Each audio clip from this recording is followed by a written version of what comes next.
The vintage scene has 4 stores in the UK and attracts many people to come here with its vitality and old fashion. Here I interviewed Mega, the shop staff, who introduced the biggest differences between the vintage scene and other vintage shops. But for us, I'd say what makes us stand out a little bit more is we do a lot of reworked items. So a lot of like damaged clothing gets turned into other things. So we have like different tops and different bags and hats made out of it's upcycled materials.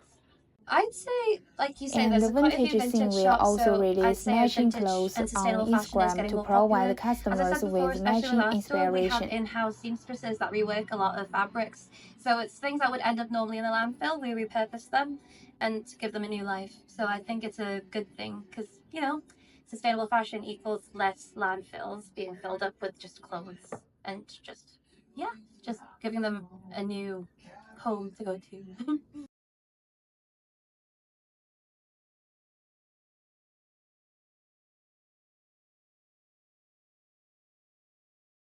I think Mega believes that in the future there will be more such vintage shops and sustainable fashion will become more common among and also the public. just with the rise of apps like Vinted and Depop, I think it's becoming just more normalized for people to shop secondhand. Through the interview, many customers often visit vintage shops, and buying second-hand clothes is also a part of their lives. Yeah, all the time. I think most of my clothes are from vintage shops. I'm massively into me vintage clothing, and I try and buy old school things. And I'm sure me here, but the space shop in Newcastle years ago down Centre Station called Flip. That was like the original vintage clothing shop. And they thought this kind of vintage shops will also help with sustainable fashion development. Definitely is.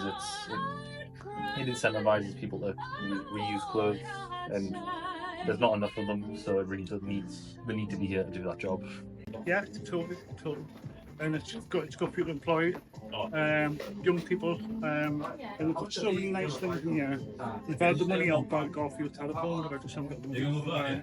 But yeah, it's my first time in today, and I bought something, and I'm definitely coming back. So much more sustainable to go second-hand, definitely charity shops and vintage shops, than just going, because it's fast fashion really. Everyone goes on Shein and stuff now, but it's just not as good. I like little small businesses are so much better. At the same time, they all believe that the sustainable fashion development will be better in the future. I think all fashion trends are cyclical, but I do think that vintage fashion is here to stay in a sense because both of the price and also the quality of materials. You find better clothes when they're built a lot older because they come from better factories. They were made with stronger materials. Like if you get a pair of denim trousers from the 80s, the thread counts are higher, so they literally last longer and they look nicer. So I think it's probably here to stay in the long term. Well, I think some people are, and it's just like a bit of a joke, are snobs. My mum is, I mean, I go to charity shops quite a lot. I mean, I've got some really good boxes from charity shops. But I think the older generation frown upon it.